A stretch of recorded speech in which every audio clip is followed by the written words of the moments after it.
kayak ngedenger suara rintihan. Tolong, tolong, kata saya, ini apa ada yang ngerjain, kata saya. Saya buka dulu pintu kamar mandi gitu sahabat channel, saya intip, kok nggak ada gitu kan. Ya udahlah, saya lanjutin mandi. Cuman kalau di Bandung itu sahabat channel, lumayan juga kalau mandi malam-malam tuh dingin banget. Dingin, merinding lah. Itu kayak ada yang ngintip gitu pas saya lagi mandi gitu. Sesosok nenek-nenek berambut putih sahabat channel. Kata saya sambil ngintip gini si nenek-neneknya itu. Kata saya dalam hati, apa yang punya rumah ini ya, si nenek-nenek ini kepapasan sama yang tadi dibilang sama Pak Andre nih, si mamang-mamang gitu kan. Ya udah saya tegur, Mang, dia cuman pandangannya tuh lurus, pakai topi kayak coklat gitu sahabat channel, nggak tegur balik ke saya atau gimana. Ya udah saya juga baru ngeliat si mamangnya itu kan, Mang gitu kan. Ya udah pandangannya lurus aja gitu sahabat channel. Ya udah akhirnya saya masuk, kunci pintu kan, nunggu-nunggu si Pak Andre, terus si Rini sama satu lagi teman saya kok nggak ke kosan gitu kan.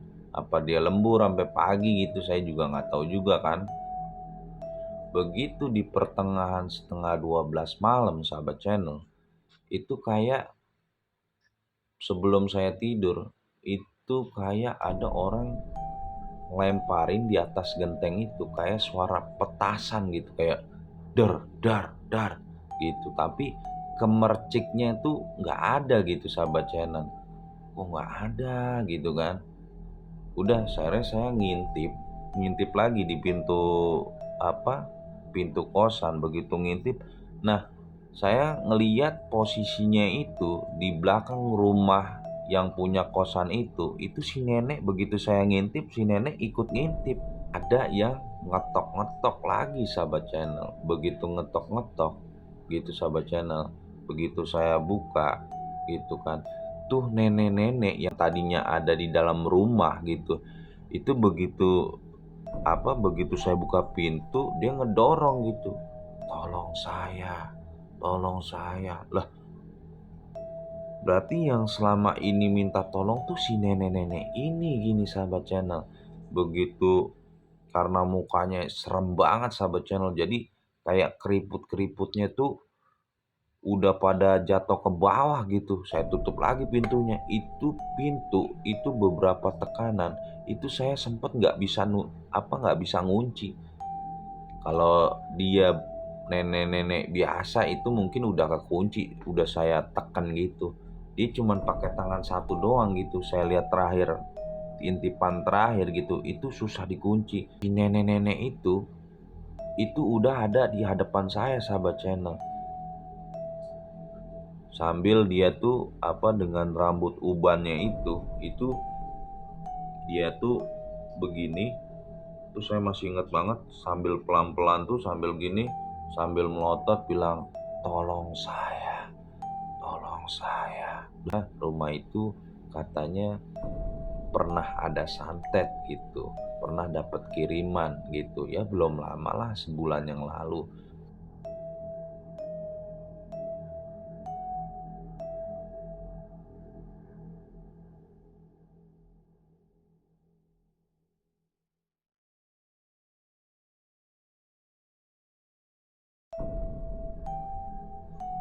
Assalamualaikum warahmatullahi wabarakatuh. Berjumpa lagi di Mitra Pemuda Channel. Terima kasih yang udah mampir dan klik video ini. Seperti biasa, malam hari ini berjumpa lagi bersama saya Chandra Wijaya yang akan menceritakan sebuah kisah tragedi peristiwa atau kejadian yang saya alami nih sahabat channel. Dan kali ini saya akan menceritakan sebuah kisah, yaitu ngekos di tempat orang yang lagi kena santet nih sahabat channel. Tepatnya yaitu di daerah Dago Bandung sahabat channel. Ingin tahu keseruan ceritanya sahabat channel? Inilah kisahnya.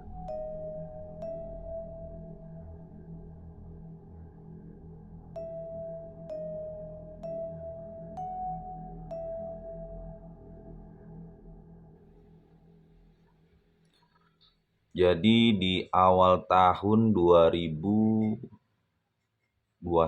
sahabat channel ya, pas-pas Covid mau kedua tahunnya lah sahabat channel. Jadi saya tuh kerja di daerah Kelapa Gading sahabat channel sebagai perusahaan konstruksi, yaitu buat bangun-bangun struktur bangunan lah sahabat channel. Nah, saya ini ditugaskan buat mobil pegang proyek administrasi keuangan proyek sahabat channel, yaitu ya bisa hari Senin ke proyek A, ke proyek B, ke proyek C. Nah, kebetulan di hari Rabu dan Kamis ini, sahabat channel, itu saya dapat kunjungan ke daerah Dago Bandung, sahabat channel. Nah, di Dago Bandung ini, proyek ini lagi buat resto lah. Pokoknya, sahabat channel, kalau ke daerah Dago Bandung, posisinya di tengah-tengah lah.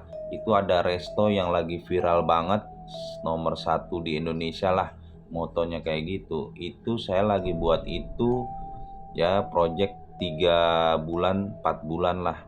Ya udah, akhirnya saya kesana lah, kunjungan ke sana sekalian permintaan dana juga nih sahabat channel buat proyek tersebut sahabat channel. Dateng tuh hari Rabu sama Kamis, karena Kamis tuh udah terakhir bikin permintaan dananya sahabat channel. Jadi Jumat tuh dimasukin ke kantor pusat. Ya udah. Nah, saya tuh ke sana naik travel lah, banyak lah travel Jakarta Bandung gitu kan. Bandung Jakarta, akhirnya nyampe tuh pagi jam 8. Jam 8 saya ketemu teman-teman yang ada di proyek gitu, sama ada salah satu cewek juga lah sahabat channel, sebut aja Rini, sama Pak Cecep nih, dan satu lagi Pak Andre sahabat channel. Nah, ya udah, akhirnya saya coba komunikasi sama mereka gitu kan, keperluan-keperluan apa gitu. Sekalian saya juga kalau udah jadi rekapannya sekalian minta ACC sama project manajernya nih sahabat channel. Akhirnya singkat cerita, selesailah pekerjaan saya. Saya udah minta tanda tangan juga, dan keperluan-keperluan proyek udah saya bikin permintaan dananya sahabat channel. Nah, akhirnya saya tanya gitu sama Pak Andre. Pak Andre, kita ngekos nih di mana, mes nih di mana gitu dari proyek. Oh, ada Pak Chandra, itu nggak jauh dari sini. Ya udah, akhirnya setelah maghrib kita udah istirahat dulu lah. Nanti kalau ada yang mau lembur itu bisa lanjut lagi setelah habis bada isya, kita bisa ke sana gitu. Atau yang nggak lembur ya udah gitu. Akhirnya saya diantar tuh sama Pak Andre kan gitu. Ya, Pak Andre ini supervisor proyeknya lah sahabat channel, diantar pakai motor gitu kan. Jadi nggak jauh lah, sekitar dari proyek tuh tempat mes ngekos kita tuh ya sekitar 5 menitan lah gitu sahabat channel. Begitu sampai tempat kos-kosan kita gitu sahabat channel, pas saya lihat itu di sebelum masuk pagar. Jadi daerah-daerah rumah Dago tuh rumahnya lumayan gede-gede sahabat channel. Ya zaman-zaman dulu lah, tahun-tahun rumah 90-an lah sahabat channel. Kalau saya lihat gitu ya sahabat channel. Rumahnya gede-gede lah, tapi rumah itu dijadiin kos-kosan. Begitu saya masuk sampai sana sahabat channel, itu kita udah dihadapin sama pohon gede banget di jalan. Ya, namanya di Dago Bandung tuh ya banyak banget lah pohon-pohon gede gitu sahabat channel. Ya udah, pagernya lumayan panjang masuk. Nah, sebelum masuk tuh kita udah dihadapin sama yang punya rumah. Jadi pas masuk ini parkiran, nah ini yang punya rumah nih sebelah kiri gitu sahabat channel. Cuman dari pandangan saya sahabat channel, di rumah itu kayak sunyi, anyep banget, kayak di dalamnya itu nggak ada orang. Saya tanya sama Pak Andre, Pak Andre, ini apa namanya, sepi banget gitu. Oh iya Pak Chandra, ini kita ngekos di sini. Nah, ini sebelah kiri kalau kita mau masuk, ini persisnya yang punya rumah gitu. Saya diterangin sama Pak Andre. Tapi yang punya rumah ada orangnya. Katanya sih apa, jarang datang. Jadi yang tinggal di dalam tuh seorang nenek-nenek sama pembantu. Jadi pembantu taman sekalian bersih-bersihin kos-kosan itu juga cuman sampai depan doang. Ada si Mamang gitu. Kalau Mamang tuh kadang pagi gitu, cuman datangnya pagi, nggak pernah malam gitu kan. Pakai topi koboi gitulah katanya. Oh ya udah, akhirnya masuk. Pas mau masuk, ini yang punya rumah. Nah, ada pintu dua. Nah, itu orang ngekos juga tuh sahabat channel. Nah, pas ngekos gini, kita tuh ambil sebelah kiri lah. Sebelah kiri, jadi persis kita tuh di belakang yang punya rumah gitu sahabat channel. Ya udah, ada berapa ya? Satu, dua, tiga, empat, ya sekitar 6 lah, 6 pintu kos-kosan. Jadi kita buka satu tuh sahabat channel. Selama proyek 3 atau 4 bulan berlangsung lah sahabat channel. Ya udah, akhirnya saya beres-beres gitu kan, taruh barang gitu kan, taruh tas saya dulu gitu, sambil ngobrol-ngobrol sampai isya. Nah, si Pak Andre ini karena di proyek dia lembur, kata Pak Andre, Pak Chandra saya tinggal ya gitu. Oh ya udah gitu. Akhirnya nanti kalau ditanya bilang aja gitu, masih temennya Pak Andre yang bikin resto di daerah Dago Tengah sini gitu. Oh ya udah gitu. Kalau ditanya sama teman-temanan apa, temen kos sebelah kanan sebelah kiri lah. Ya udah, akhirnya saya tuh ditinggal sahabat channel. Ya udah, nggak biasa-biasa. Begitu saya di kamar mandi gitu sahabat channel.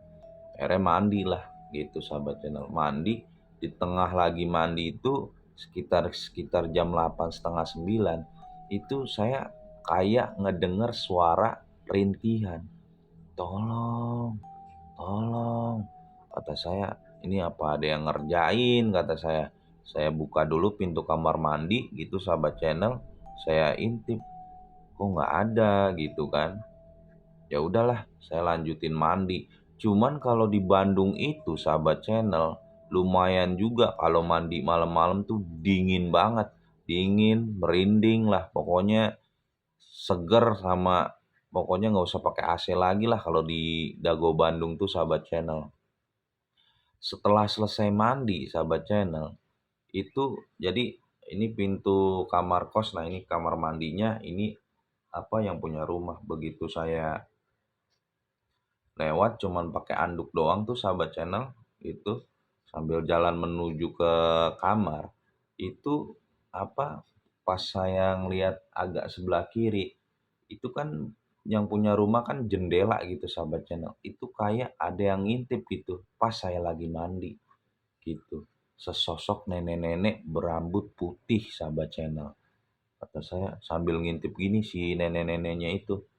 Kata saya dalam hati, apa yang punya rumah ini ya, si nenek-nenek ini gitu kan. Ya udah, akhirnya malam itu apa, habis mandi gitu, udah akhirnya saya keluar lah gitu karena udah dipegangin kunci kosan. Keluar dulu cari makan lah, cari lihat-lihat suasana malam di Dago Bandung ini sahabat channel. Ya lumayan cukup rame lah gitu, nongkrong-nongkrong gitu, cari tempat makan. Akhirnya saya masuk tuh jam-jam 10-an lah sahabat channel. Masuk, saya buka gerbang. Nah, suasana tuh udah gelap gitu kan. Udah gelap. Nah, begitu apa namanya? Begitu saya mau masuk, jadi dari masuk belok kiri. Nah, itu saya kepapasan sama yang tadi dibilang sama Pak Andri nih, si Mamang-Mamang gitu kan. Ya udah saya tegur, Mang, dia cuman pandangannya tuh lurus, pakai topi kayak coklat gitu sahabat channel. nggak tegur balik ke saya atau gimana. Ya udah saya juga baru ngeliat si mamangnya itu kan, "Mang," gitu kan, ya udah pandangannya lurus aja gitu sahabat channel. Ya udah akhirnya saya masuk, kunci pintu kan, nunggu-nunggu si si Pak Andre, terus si Rini, sama satu lagi teman saya kok nggak ke kosan gitu kan. Apa dia lembur sampai pagi gitu, saya juga nggak tahu juga kan. Begitu di pertengahan setengah 12 malam sahabat channel, itu kayak sebelum saya tidur, itu kayak ada orang ngelemparin di atas genteng itu kayak suara petasan gitu, kayak dar dar dar gitu. Tapi kemerciknya itu nggak ada gitu sahabat channel. Kok nggak ada gitu kan. Udah akhirnya saya ngintip, ngintip lagi di pintu apa, pintu kosan. Begitu ngintip, nah saya ngeliat posisinya itu di belakang rumah yang punya kosan itu si nenek begitu saya ngintip, si nenek ikut ngintip gitu. Cuman si mukanya nenek dari kejauhan ya, itu kan menurut ini aja, itu pucet banget gitu sahabat channel. Ya udahlah, akhirnya saya coba buat istirahat, buat aktivitas besok gitu sahabat channel. Begitu tidur, nggak berapa lama ada yang minta ketok-ketok, tok, tok, tok. Dan ngomong kayak gini ke saya, tolong, tolong. Begitu ini saya buru-buru bukain, dengar suara-suara rintian yang di kamar tadi gitu sahabat channel. Begitu saya buka, kok nggak ada lagi gitu. Saya ngeliatin lagi tuh ke jendela yang punya rumah kosan tadi. Nah, begitu ngeliat rumah yang nenek-nenek tadi, itu nenek-nenek yang tadi ngintip itu saya lihat jelas itu udah posisinya mukanya udah berubah jadi serem banget sahabat channel. Dan tatapannya tuh matanya itu udah nggak ada hitamnya lagi sahabat channel. Saya bilang langsung saya tutup, astagfirullahaladzim. Saya bilang gitu. Nggak berapa lama ya udahlah, sambil baca-baca mungkin saya nggak izin-izin dulu. Akhirnya coba saya baca-baca sebisa saya. Nggak berapa lama ada ketok-ketok lagi. Tok tok tok tok. Assalamualaikum. Wah, kata saya. Kirain siapa? Kata saya bilang gitu. Begitu saya buka, ternyata teman-teman saya yang baru nyampe di proyek gitu kan. Ya udah, begitu begitu pada datang, pada bawa kopi, ya udah ngopi. Sambil saya ceritain ke Pak Andre, Pak Andre, selama seminggu atau seminggu lebih lah kan Pak Andre duluan nih, gitu. Itu ngerasain hal-hal yang aneh nggak? Gitu. Kata Pak Andre, ya saya sih pernah ada orang ngerintih minta tolong gitu. Nah, itu sama yang di dalam rumah tuh siapa gitu. Nah, itu kata Pak Andre itu nenek-nenek. Jadi anak-anaknya tuh kadang cuman ngejengukin, kadang cuman transfer ke Mamang, nanti dikirimin makan tuh setiap hari sama si Mamang gitu. Jadi anak-anaknya itu udah pada nggak tinggal di situ gitu. Cuman saya bilang ke Pak Andre, cuman Pak Andre kenapa itu nenek-neneknya ngawasin pintu sini terus gitu. Ya kadang-kadang mungkin dia cuman pengen ngintip kali keadaan di belakang gitu. Terus begitu tadi saya lihat tuh mukanya serem banget Andre. Ah masa sih Pak Chandra? Saya sih belum pernah lihat, cuman memang kalau malam tuh kadang dia suka ngintip gitu.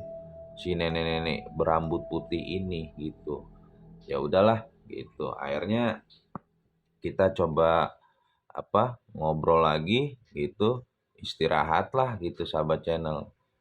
Istirahat karena besok kita bangun pagi lah gitu buat rekap-rekap lagi. Kalau yang lain mungkin bikin bikin project-project yang lain gitu sahabat channel. Bangun pagi gitu sahabat channel. Udah aktivitas lagi gitu, ke proyek lagi gitu. Begitu sorenya sahabat channel, ya seperti biasa saya ditinggal lagi karena besok tuh saya udah harus pagi-pagi udah harus ke kantor pusat, makanya saya ditinggal. Nah, diantar lagi sama Pak Andre malam keduanya sahabat channel. Begitu habis saya beli makan, habis sisa, rencananya saya mau tidur ya lebih sorean lah, jam-jam 8, setengah 9 gitu sahabat channel. Nah, nggak berapa lama gitu sahabat channel, itu ada yang ngetok-ngetok lagi sahabat channel. Begitu ngetok-ngetok gitu sahabat channel, begitu saya buka gitu kan, tuh nenek-nenek yang tadinya ada di dalam rumah gitu, itu begitu saya buka pintu dia ngedorong gitu, "Tolong saya, tolong saya." Lah, berarti yang selama ini minta tolong tuh si nenek-nenek ini gini sahabat channel. Begitu karena mukanya serem banget sahabat channel, jadi kayak keriput-keriputnya tuh udah pada jatuh ke bawah gitu. Saya tutup lagi pintunya. Itu pintu itu beberapa tekanan, itu saya sempet nggak bisa ngunci.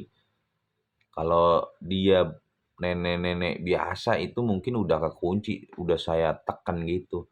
Dia cuman pakai tangan satu doang gitu. Saya lihat terakhir, intipan terakhir gitu, itu susah dikunci.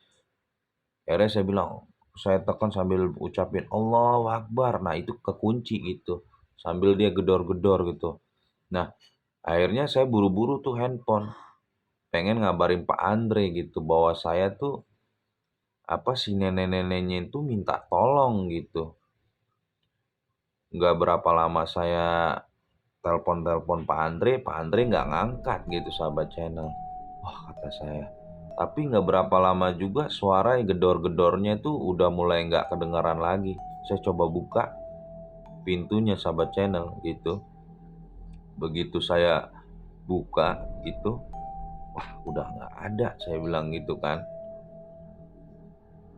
Udah nggak ada nih, aman nih kata saya. Apa saya pergi ke proyek aja gitu kan. Begitu saya keluar ya kan, ngambil tas bawa laptop gitu kan. Pakaian saya tinggal dulu gitu kan. Begitu saya keluar mau ke arah mau ke arah gerbang sahabat channel. Begitu saya belok kiri, si nenek-nenek itu udah ada di hadapan saya sahabat channel. Sambil dia tuh dengan rambut ubannya itu dia tuh begini. Terus saya masih ingat banget, sambil pelan-pelan tuh sambil gini, sambil melotot bilang, "Tolong saya, tolong saya."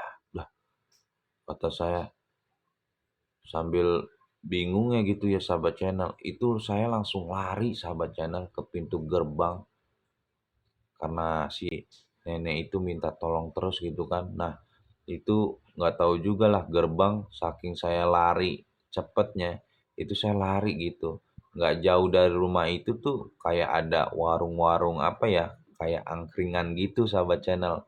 Nah, saya tanya tuh, "Pak, tahu tentang rumah yang di situ nggak?" "Kenapa emang?" "Nggak, saya kebetulan ngekos di situ Pak," gitu. Nah, konon katanya, kata si mamang-mamang angkringan ini, itu rumah itu informasinya yang saya dapat dari cerita-ceritanya, karena rumah itu katanya pernah ada santet gitu, pernah dapat kiriman gitu ya, belum lama lah, sebulan yang lalu. Makanya anak-anaknya itu pada pindah, ditinggallah si nenek. Jadi si neneknya ini dulunya tuh orang kaya, nggak tahu persaingan bisnis atau gimana, makanya si nenek ini kena santet gitu. Nah, terus si neneknya itu ada di dalam, Mang. Ada gitu, cuman sakit. Yang ngurusnya ini si Mamang tukang kebun. Jadi kalau ngekos di situ tinggal terima transferan, entar yang ngelola tuh anaknya gitu. Nah, anak-anaknya itu nggak mau pada ngurus karena ketakutan karena dapat kiriman santet itu. Jadi si nenek itu sakit di dalam. Nah, itu Mang, masalahnya tadi nenek-nenek itu keluar, minta tolong ke saya gitu. "Tolong, tolong." Nggak mungkin keluar, Pak, gitu. Bilang ke saya si Mamang, nggak mungkin keluar. Orang keluar, Pak. minta tolong, cuman mukanya tuh pucat banget, serem banget gitu. Gak bisa keluar Pak, dia tuh di kamar aja gitu. Kalau memang dia pakai kursi roda itu diangkat sama si Mamang yang ngurus ya si nenek-nenek putih itu. Nenek-neneknya ubanan Mang, iya. Tapi dia lagi sakit, tapi mitosnya katanya terkena santet. Udah dari situ setelah apa di room angkringan minum susu jahe sambil ngerokok sebatang, udah saya lanjutlah ke proyek gitu. Ke proyek saya bilangin sama Pak Andre, Pak Andre kacau lah kata gitu. Kalau emang nanti apa namanya udah sebulan lah kita ngejar progres mendingan pindah lagi lah gitu, jangan ngekos di sini lagi karena rumah itu tuh lagi dalam apa kiriman santet menurut informasi si Mamang angkringan ini, karena neneknya tuh sakit yang ngejagain si Mamang. Belum lama anak-anaknya itu pergi ninggalin si neneknya yang disantet. Emang nggak berapa lama saya bilang ke Pak Andre itu, saya pas mau tidur setengah 12 itu kayak ada petasan persis di apa atap kosan kita gitu. Oh Pak Chandra denger, iya. Oh kirain saya apa, saya juga sering denger gitu. Oh ya udah gitu aja Pak. Saya mah nggak mau balik lagi lah, ngeri. Paling besok pagi itu minta bawain pakaian saya aja gitu. Akhirnya diceritain begitu, sahabat channel, teman-teman saya yang di proyek nggak balik lagi ke kosan. Akhirnya ngobrol sampai pagi gitu. Kita nyuruh sama orang apa harian staf proyek buat ngambilin baju saya. Akhirnya saya siap-siap pulang buat ke Jakarta.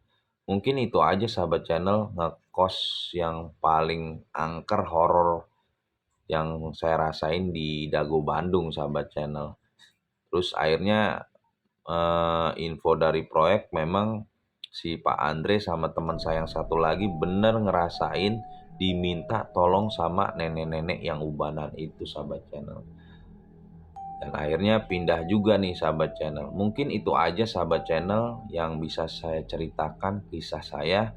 Dan saya ucapkan banyak terima kasih yang udah selalu dukung dan support channel ini. Jangan lupa subscribe, like, comment, and share. Saya pamit undur diri. Wassalamualaikum warahmatullahi wabarakatuh.